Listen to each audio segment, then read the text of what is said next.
the first thing I noticed was the rain. It struck the hotel windows in soft, impatient waves, almost keeping time with the piano beneath my fingertips. I had always trusted rhythm more than sight. Rhythm never lied.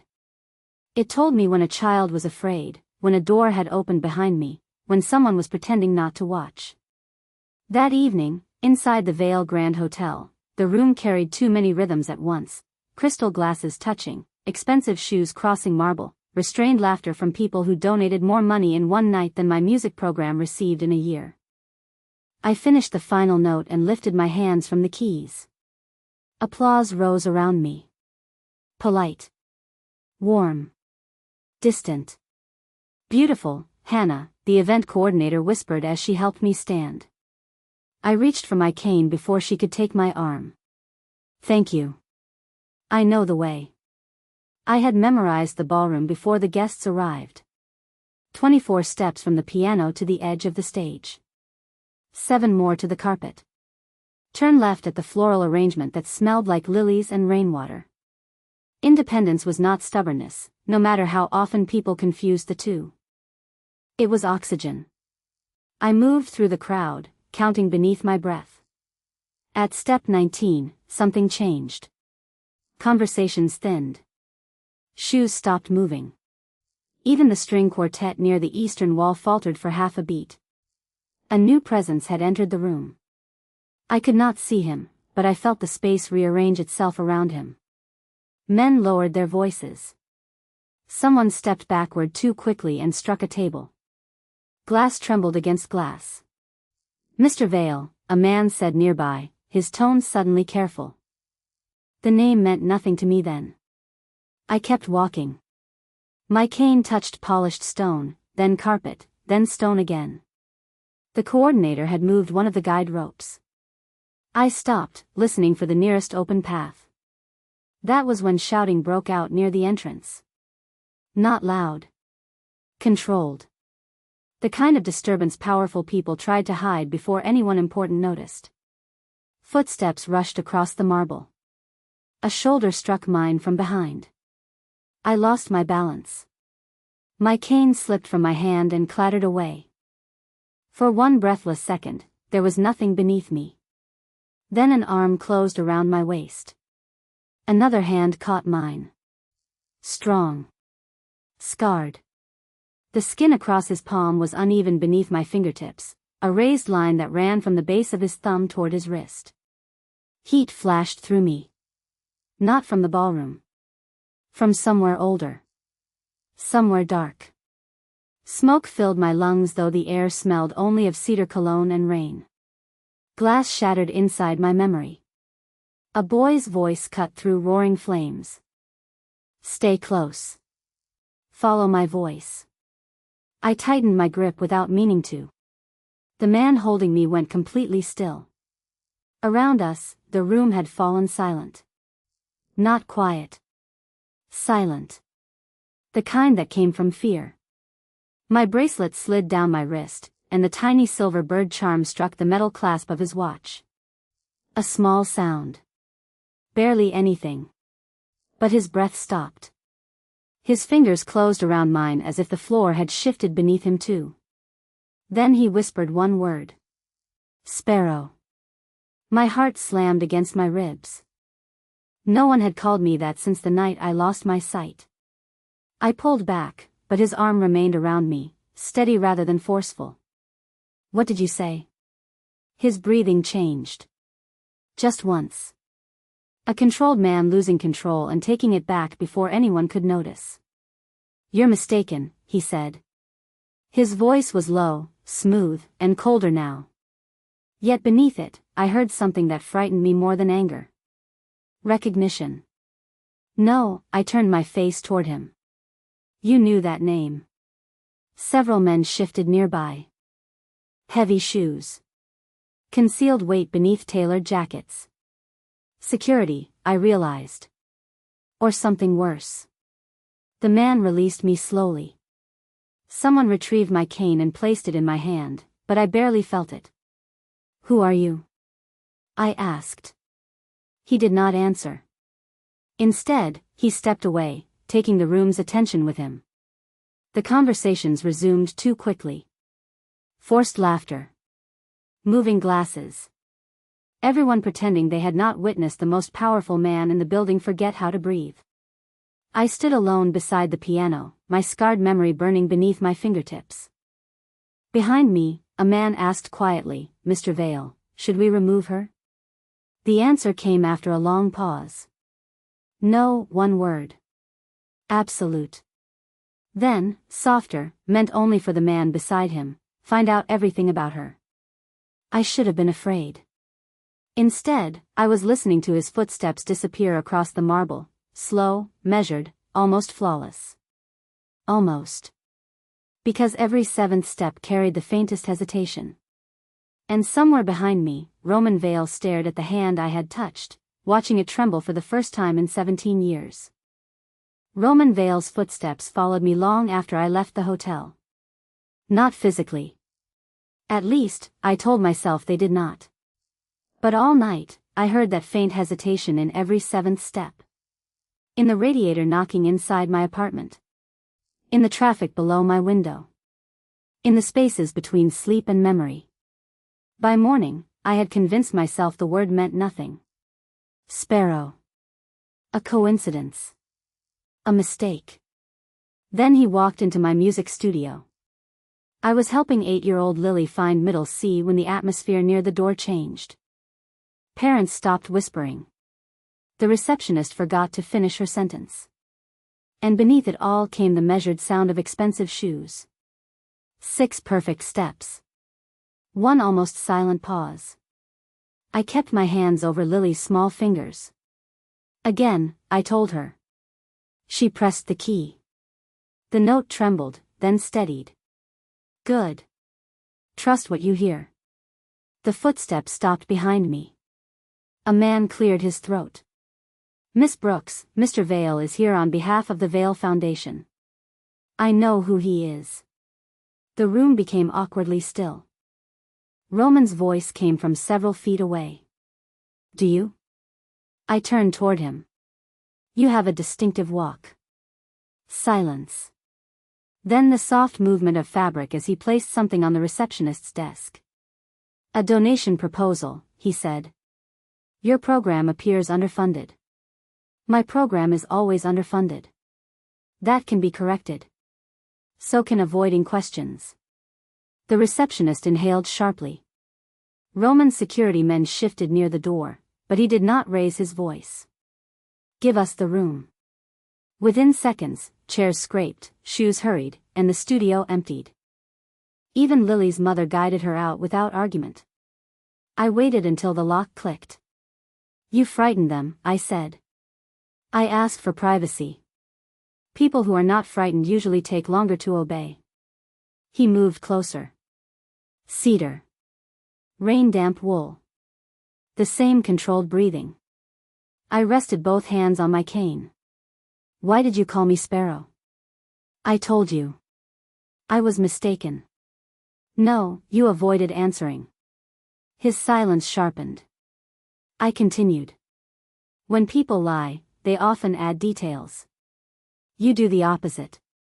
You remove everything except the sentence you want believed."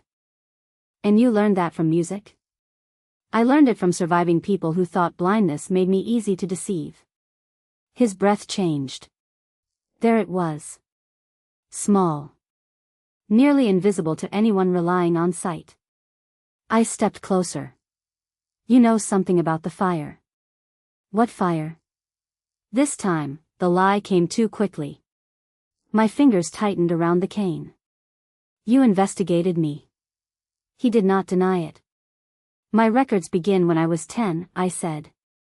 Before that, there are hospital fragments, sealed reports, and a name my aunt refuses to discuss." "So either you already knew that, or you discovered it overnight." Roman's voice lowered. "Someone erased your past carefully." A chill passed through me. "Someone?" "Your birth records are inaccessible. The police report from the fire was altered. The surviving witness list is missing." The room seemed to tilt. "You said you were here to donate." "I needed to see you." The honesty struck harder than another lie. For what? He paused. To determine whether the woman at the hotel was real. I faced him fully. I am not a ghost you can purchase. I did not say you were. You brought money instead of truth. I found the proposal on the desk, tore it once, then again, and placed the pieces into his hand. Leave. For several seconds, he did not move. Then he said quietly, you should not go home alone tonight. My anger cooled into something more alert. Is that a threat? No, his answer held no hesitation. It is a warning. He left before I could stop him. 20 minutes later, my phone rang. It was my neighbor, Mrs. Keller. Her voice shook as she told me my apartment door was open.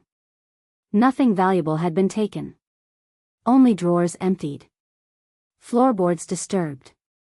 Old photographs removed from their frames. Across the city, Roman stood inside the wreckage of my bedroom while his second-in-command examined the broken lock. Who knew about her? Roman asked. Caleb Shaw looked at the empty space where my childhood photograph had been. Then he answered in a voice far too calm. No one was supposed to know she survived. Roman arrived before the police. I knew because the hallway changed when he entered it. Officers had been speaking over one another, radios crackling, boots crossing my ruined apartment. Then his men appeared, and every sound became careful. Roman stopped beside me. You're leaving. I live here. Not anymore. I turned toward his voice. You do not get to decide that. A phone vibrated near the bedroom. Caleb answered it, spoke quietly, then approached. His steps were even. Too even. A man who practiced leaving no impression. Miss Brooks, he said, we cannot reach your aunt. My anger vanished. Elise is at home. No, Roman said. She left 3 hours ago. The police had found her front door unlocked. Her coat was gone. So was the metal box she kept beneath her bed, the one she had always forbidden me to touch. Her final voicemail had been brief. Hannah, I should have told you sooner. I'm going to retrieve something that belongs to you. Then static. I gripped my cane until my knuckles hurt. I'll go with the police. Roman's answer was immediate. The person who entered your apartment knew what to search for. Until we understand how, you stay where I can protect you. Protect me, or control me. His silence gave me the truth. I agreed because Elise was missing. Not because Roman Vale frightened me. That was the lie I repeated during the drive. His residence did not feel like a home. It felt like a fortress pretending to be one. The elevator required a coded key. The hallways swallowed echoes. Men stood behind doors without moving, their breathing trained into near silence. Roman led me upstairs. You'll have the East Suite. I stopped at the threshold. Before I enter, we establish rules.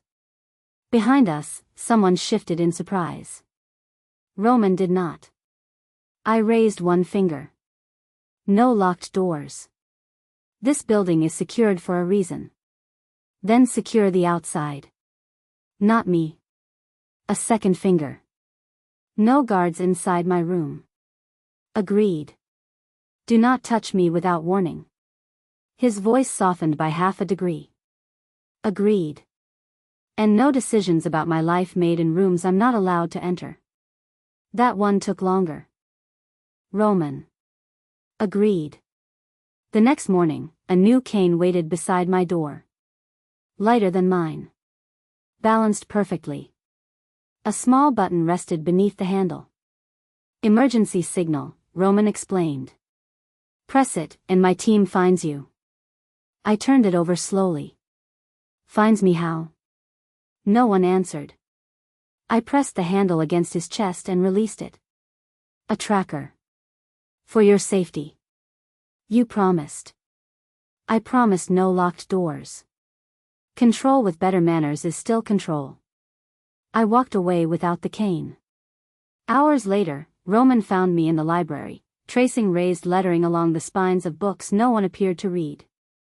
A small object clicked onto the table. "The transmitter," he said. "Removed." I listened for deception. There was none. "You destroyed it?" "Yes." "Why?" "Because you were right." The admission unsettled me more than his authority ever had. That evening, he allowed me into his command room while his men searched for Elise. I stood quietly near the wall, listening. 7 guards outside. 3 inside. Caleb near Roman's right shoulder. Whenever Roman issued an order, everyone responded immediately. Everyone except Caleb. His replies came a fraction too late, as though he were measuring each answer before giving it. I said nothing. Not yet. Near midnight, I woke to music drifting beneath my door. A piano. The melody was hesitant, unfinished. 4 descending notes. A pause. Then 3 more, trembling in the dark. My breath left me. I followed the sound downstairs, every step pulling heat and smoke from the locked rooms of my memory. Roman stopped playing before I reached him. But the final note continued inside me. It was the melody the boy had hummed while fire swallowed the world. The melody that had taught a blind child where to run. "Play it again." Roman remained silent at the piano. The room smelled of polished wood and dying embers from the fireplace. Somewhere beyond the windows, rain pressed softly against the glass. "Where did you learn that melody?" I asked. The bench creaked beneath his weight. "I don't remember." "You remember every person entering this building. Every door. Every threat. But not 7 notes?" His hands settled on the keys without pressing them. I moved closer until my cane touched the edge of the piano. That song was in the fire. His breathing stopped. The silence that followed was not empty. It was crowded with 17 years of things neither of us had been brave enough to name. Roman finally pressed 1 key. Then another. "I was 18, he said. "I went to the warehouse looking for my brother." The confession came quietly, stripped of the authority he wore around everyone else. There were men inside. Documents being burned. Someone shouted that the building had been compromised. Then the flame spread. I heard his fingers drag across the scar in his palm. I found a girl beneath a collapsed stairwell. Smoke had blinded everyone, but she kept reaching in the wrong direction. I told her to listen to me. My knees weakened. Roman continued. She had a silver bird sewn onto her coat. I called her Sparrow because she refused to stop fighting, even when she could barely breathe. A memory tore open inside me. A sleeve wrapped around my face. A boy coughing. His hand around mine. "Keep listening," I whispered. Roman rose so quickly the bench struck the floor behind him. I heard him move toward me, then stop before touching me. "I won't leave you," he finished. The words passed through me like heat. For years, that voice had existed without a face. The only gentle thing left from the night that took my sight. "You carried me," I said. "I tried." The difference in those words frightened me. Roman turned away. Men found us near the eastern exit. I was hit from behind. When I woke, the building was collapsing. They told me no child had come out. "You believe them?" I searched hospitals. Shelters. Missing person reports. His voice roughened. There was no Hannah Brooks. No girl matching your injuries. Nothing. I reached for the piano to steady myself. Someone removed me. Yes. Why? That is what I intend to learn. For the first time, his promise did not sound like possession. It sounded like guilt. I told him about Elisa's metal box. About the small key she sometimes held when she thought I was asleep. Its teeth were uneven. A circle had been carved into its head, crossed by 3 narrow lines. Roman went still again. You recognize it.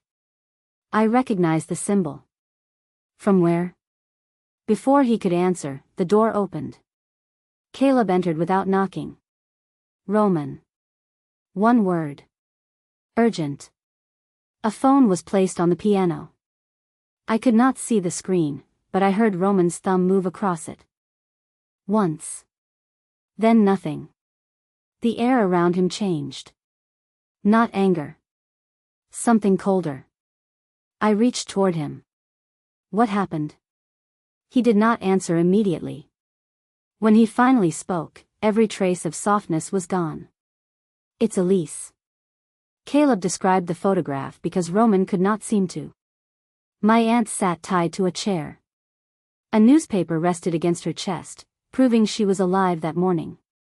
Beside her was a handwritten message. Roman read it aloud. Bring Sparrow and the key. The childhood name no longer sounded gentle. It sounded like a target. Then my phone rang from upstairs. Elisa's number. And Roman whispered, "Don't answer it." Roman took the phone from my hand before the second ring ended. He answered without speaking. For 3 seconds, there was only static. Then Elisa's voice broke through. Hannah. I stepped toward the sound. Roman blocked me with one arm. Aunt Elise, I'm here. A sharp inhale. Fabric dragging across concrete. Somewhere behind her, machinery clicked in a steady rhythm. Tick. Pause. Tick. Pause. A man spoke through a voice distorter. Midnight. Pier 14. The girl carries the key. No police. No substitutions. The line went dead. Roman was already issuing orders. Trace the call. Lock down every road to the waterfront. Prepare the duplicate. Duplicate? I asked. No one answered me. Caleb moved toward the door. Roman caught his shoulder. She stays here. My stomach tightened. You already have a plan. I have the beginning of one. Then tell me. No, the word landed harder than it should have. Not because I expected obedience from Roman Vale. Because I had started expecting trust. He led me upstairs himself. 2 guards took position outside my room. I will bring Elise back, he said. And what do you intend to give them? A false key. They asked for me. They are not getting you. This is my family. This is my decision. Something inside me went cold. I turned toward him. You promised I would not be excluded from decisions about my life. This is not about your life. They used my childhood name. They searched my home. They took the woman who raised me. What part of this is not about my life? His voice hardened. The part where you survive. The door closed. A lock turned on the other side. For several seconds, I could not move. Then I laughed once. A bitter sound. Roman Vale had removed the tracker from my cane because I asked him to trust me. Now he had locked me inside a beautiful room and called it protection. I placed my palm against the door. Roman. His footsteps paused outside. You are becoming exactly what I was afraid you were. He left without answering. I waited until the hallway went quiet. Then I began listening. The East Suite had 3 air vents, 1 bathroom pipe, and a narrow service wall behind the wardrobe. I had noticed the hollow echo on my first night but assumed it led to maintenance access. I moved the wardrobe inch by inch. Behind it was a panel. The latch sat low, designed for staff carrying linens. 10 minutes later, I was inside the walls of Roman's fortress. Warm pipes guided me downward. Air currents marked intersections. Distant voices traveled through the metal passageways more clearly than they did through open rooms. I followed Roman's. Use the duplicate to draw them out, he was saying. Hannah remains secured until this is over. And if they verify the key? Caleb asked. We adjust. You cannot improvise with her aunt's life. Roman's answer came soft and lethal. Watch me. I pushed open the service door. The command room fell silent. Roman crossed the distance between us so quickly I felt the displaced air. How did you get out? That is what you ask? You could have fallen. You could have entered a secured corridor, and yet I found the room your armed men failed to keep me from. No one breathed. I held out my hand. Play the recording. Roman did not move. The call, I said. Play it again. Caleb touched a control. Elisa's voice filled the room. Then the distorted demand. Underneath it, tick. Pause. Tick. Pause. Again. They played it twice more. I closed my eyes, shutting out a darkness that had never left me. The sound was not a clock. Too metallic. Too irregular. A small mechanism striking, resetting, striking again. I had heard it near Roman's command table the previous night. I had heard it when Caleb stood behind him. But that was not where I first knew it. The rhythm opened another crack in my memory. Smoke. Men shouting. A hand pulling me away from the boy. And that same measured clicking beside my ear. My pulse stumbled. Roman heard it in my breathing. What is it? I turned toward the center of the room. The person who took Elise knows this house. Caleb's shoes shifted once behind me. I continued before fear could silence me. That sound was in the warehouse 17 years ago. Roman moved closer. And tonight? I swallowed. It belongs to someone who stands close enough to hear you breathe. No one moved after I spoke. The command room held its breath around us. Roman's voice came first. Empty your pockets. His men obeyed. Phones. Keys. Weapons. Coins struck the table one by one. Caleb placed down a silver watch. Its damaged clasp clicked as it touched the wood. Tick. Pause. Tick. Every nerve in my body tightened. Caleb noticed. It belonged to my father, he said calmly. The mechanism has been broken for years. Roman stood between us. Not defending him. Not accusing him. Everyone leaves, Roman ordered. Caleb stays. I reached for his sleeve. That is not what I meant. It is what I heard. The guards withdrew. Caleb remained near the door, his breathing unchanged. Roman turned toward me. The symbol on Elisa's key belongs to the Mercer Trust. The name meant nothing to me. But Caleb's watch stopped clicking. Roman continued.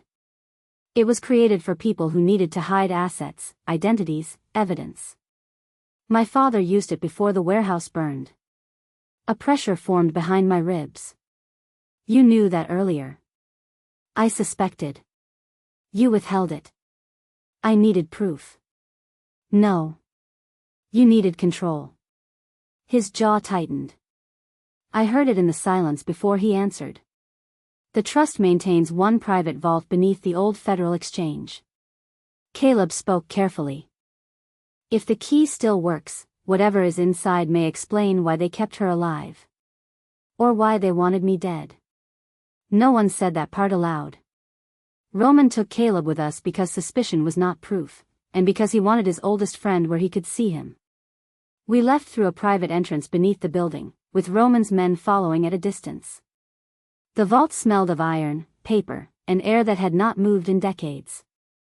An attendant guided my hand toward a narrow brass box. The key turned once. Inside were 3 folders, a cassette tape, and a hospital bracelet bearing a name I had never heard. Abigail Mercer. My date of birth was printed beneath it. I touched the raised letters until they blurred beneath my fingers. Hannah Brooks did not exist before the fire, Roman said quietly. The room tilted. Then who am I? He did not answer. Paper shifted beside me. Roman opened the first folder. His breathing changed. What? He remained silent too long. I reached for the pages. Read it. The records named companies, payments, judges, police officers. At the center of them was the Veil organization. The warehouse had not been an accident. It had been used to destroy financial evidence gathered by my birth father. And Roman's empire had expanded within weeks of his death. You inherited everything afterward, I said. My father did. But you built on it. The words wounded him. I knew because he became completely still. I did not know. Would it have mattered? His answer came rough. Before you? I don't know. That honesty hurt more than denial. An alarm sounded above us. Not a siren. 3 controlled pulses. Roman grabbed the folders. The vault lights died. Men shouted in the corridor. He reached for me, then stopped before making contact. Hannah. May I? I took his hand. For once, he followed me. The emergency passage was narrow and black, useless to anyone who depended on sight. I listened to the pipes, the distant machinery, the shifting air beneath each door. Left, I whispered. Roman obeyed. Footsteps closed behind us. At the next junction, he pulled me against the wall as something struck the metal near his head. His body shielded mine. I guided us downward, counting echoes until cold night air touched my face. We emerged beside the river. Roman leaned against the brick, blood warm beneath my fingers where his shoulder had been cut. You could have died, he said. So could you. That is different. No. That is the problem. He lowered his head. I spent 17 years believing I failed to save you. You did save me. Then why does everything I touch become another cage? The question carried no power. Only a tired boy inside a dangerous man. I placed his hand over the hospital bracelet. You cannot protect me from the truth. His fingers closed around it. I don't know whether I am doing this because I owe that child a life, he whispered, or because the thought of losing the woman she became is the first thing that has ever terrified me. My throat tightened. Guilt holds on tightly, Roman. I loosened his grip. Love learns when to open its hand. Behind us, a metal clasp clicked in the darkness. Tick. Pause. Tick. Roman raised his weapon. But the voice that followed came through his private security channel. They found us, Caleb said. Then every lock in Roman Veil's empire opened from the inside. The security channel died in Roman's hand. Then the city seemed to turn against him. Phones lit across the riverfront. Vehicles changed direction. Safe houses stopped responding. Men Roman had trusted for years vanished from the network one by one. Caleb had not merely opened the doors. He had removed the walls. Roman pulled me into an abandoned loading office while distant engines gathered outside. His injured shoulder left a warm trail across my palm, but before he could speak, a muffled impact came from the storage room behind us. Roman forced the door open. Elise. I knew her breath before I reached her. Shallow. Exhausted. Alive. She was bound to a chair with a recorder fastened beneath her coat. Roman cut her free, and she held me so tightly that my ribs hurt. They left me here for you to find, she whispered. I wasn't the hostage. I was the message. Roman set the recorder on the desk and pressed play. Caleb's voice emerged from it, stripped of warmth. He spoke about the Mercer files. About the warehouse.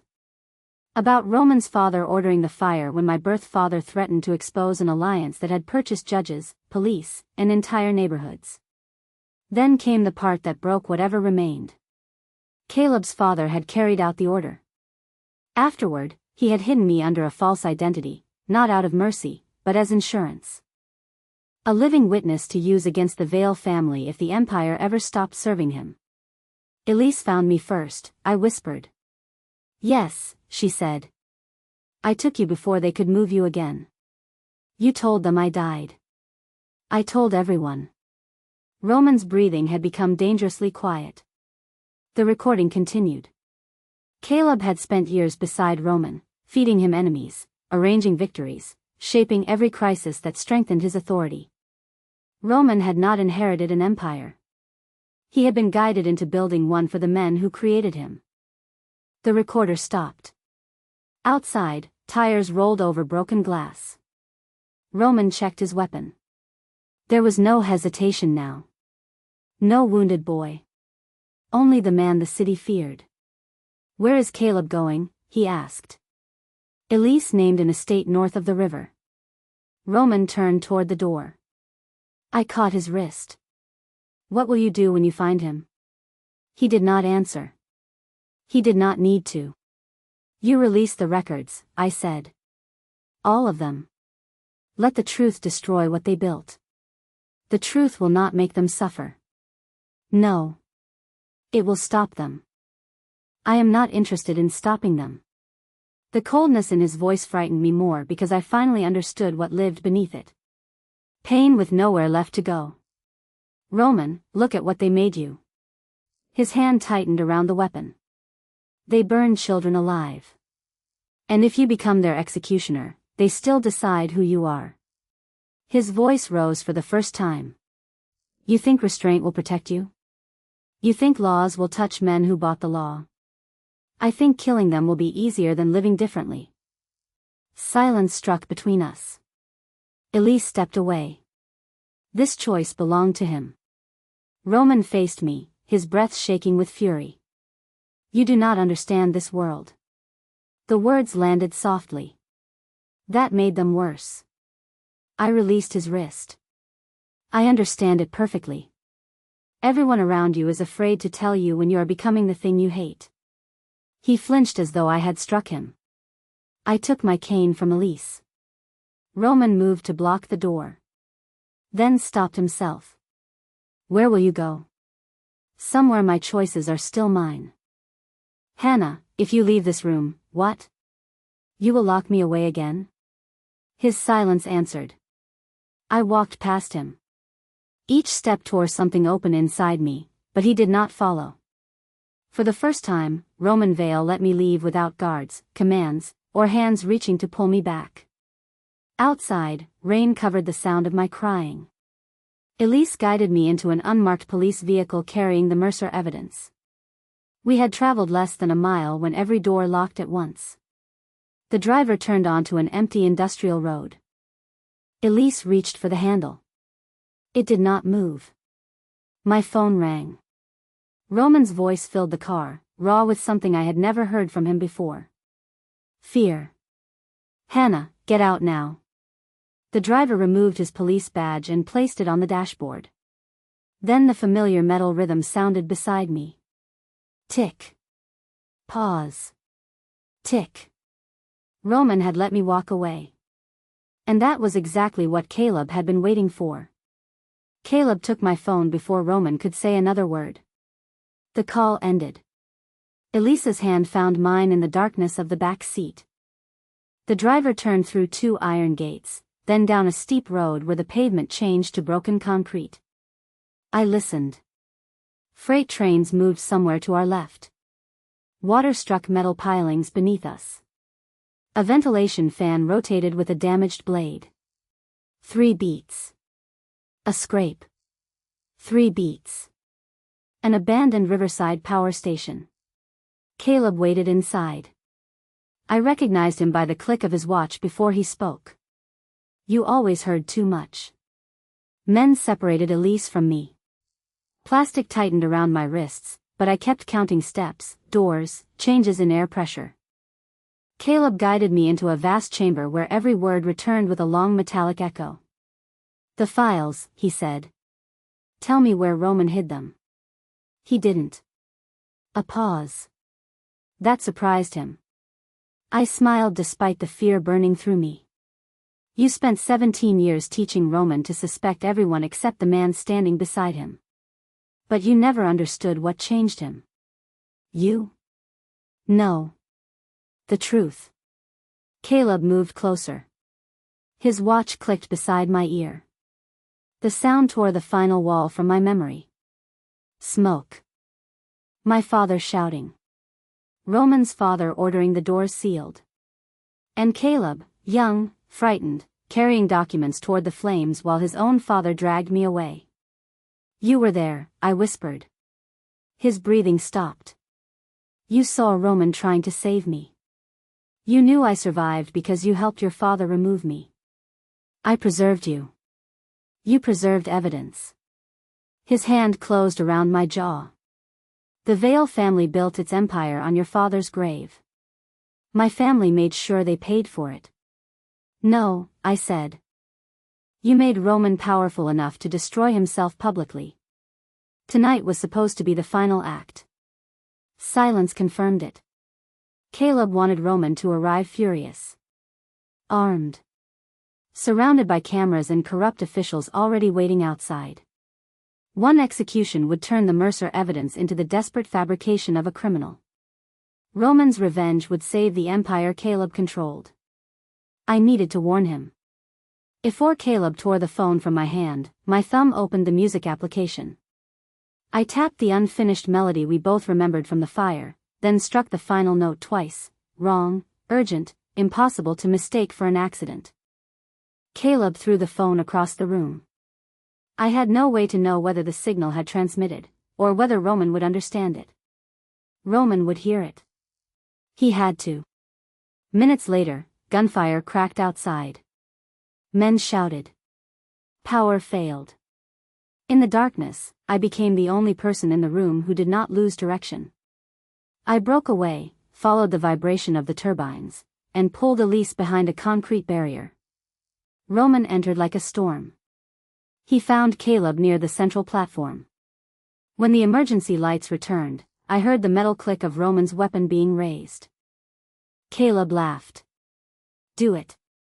Become what I built. Roman's breathing filled the chamber.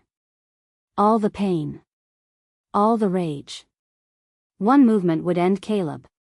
And complete his plan. I recorded everything, I called out. His confession. The warehouse. The officers outside. It's already been sent. Caleb's confidence broke. Roman stepped closer to him. You took my father from me, Caleb said. Take your revenge. I moved toward Roman's voice. I won't ask you to spare him. His weapon remained steady. I reached for his free hand. I'm asking you to choose who you are when no one else is allowed to choose for you. For one endless second, Roman stood between the Empire and the man he might still become. Then the weapon struck the floor. Caleb screamed as federal agents flooded the chamber. Roman released every Mercer file before dawn. Names. Accounts. Judges. Officers. His own crimes among them. By sunrise, the empire he had ruled no longer belonged to anyone. Elise was safe. The truth was alive. I turned toward Roman and reached for him. My hand found only cold air. Somewhere beyond the sirens, his footsteps were already disappearing. This time, he had not left because he failed to save me. He had left because he finally believed saving me meant letting me go. 3 months passed before I heard Roman Vale again. Not his name on the news. That came daily. Indictments. Resignations. Frozen accounts. Men who had once ruled courtrooms entering them in handcuffs. Caleb Shaw survived to face trial, along with the officials who had helped bury the Mercer evidence. Roman's own confession was included in the files. He had not asked for immunity. He had only made certain Elise and I were protected before disappearing. People called it surrender. I knew better. Roman had spent his life believing power meant never releasing anything. In the end, he released everything. I returned to the studio. The first weeks were difficult. Every unfamiliar footstep made my hand tighten around my cane. Every metallic click pulled me back toward smoke and locked doors. But fear, I learned, could become another kind of prison. So I played. I taught Lily to finish the melody Roman had never been able to complete. 4 descending notes. A pause. 3 rising ones. Not an escape song anymore. A return. On the night of our winter recital, the auditorium smelled of pine garlands, warm dust, and nervous children. Elise sat in the first row. I could hear her quietly unwrapping a mint as Lily took her place at the piano. The audience settled. Then someone entered through the rear door. 6 measured steps. A pause on the 7th. My breath caught. Lily began to play. The melody moved through the room, fragile at first, then certain. When she reached the final note, the one I had changed inside the power station, I heard a man in the back row release a breath he had been holding for months. I waited until the applause ended. Then I walked down the aisle. No one guided me. I followed the faint sound of skin moving across scar tissue. A thumb rubbing the raised line of an old wound. I stopped in front of him. You still hesitate every 7th step. Roman's voice was rougher than I remembered. I injured my knee the night of the fire. You never told me. There are many things I should have told you. He did not reach for me. That mattered. I came to apologize, he said. Not for leaving the power station. For every time I called a cage protection. For believing fear gave me the right to choose for you. The room around us had emptied. Only the distant piano remained, one child practicing the same measure again and again. Roman continued. I spent years searching for Sparrow because I needed to believe I could correct my failure. But you were never a debt. And you were never that frightened child. No, I said. I'm not. I know. There was no command in his voice now. No expectation. Only truth. I do not know what happens next, he said. The government has my testimony. My freedom may not remain mine. And yet you came. To tell you that leaving was not noble. It was another decision I made without asking what you wanted. I held out my hand. He did not take it. Not immediately. May I? He asked. The question broke something open inside me, not painfully this time. I placed my palm against his scar. Yes. His fingers closed gently around mine. No possession. No rescue. A choice made twice. I never needed you to save Sparrow again, I whispered. I needed you to trust Hannah. Roman lifted my hand, but stopped before pulling me closer. He waited. So I crossed the distance myself. His forehead rested against mine. His breath trembled. Then he spoke the word I had waited my whole life to hear, not the name of a ghost, not the name of a debt, but my own. Hannah. Outside, rain touched the windows in a soft, familiar rhythm. Once, Roman Vale had ruled an entire city by making people afraid to move without his permission. But love did not kneel to power. It stood before him, held out its hand, and taught him that the strongest man in the room was sometimes the one brave enough to wait.